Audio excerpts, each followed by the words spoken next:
mga lumang barya?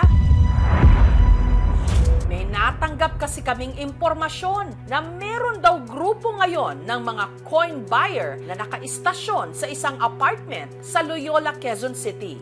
Nagsa ang mga tao dito galing iba't ibang probinsya. Yung iba kumukuha pa ng room for rent para maibenta nila sa malaking halaga ang dala nilang coins. At handa raw ang mga ito na bumili ng 1971, 1972 at 1974 1 peso coin sa halagang 25,000 pesos kada piraso.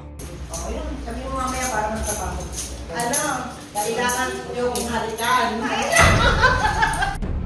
Oo, marami. May sako-sako talaga nakikita namin. Madami, may mga pangalan.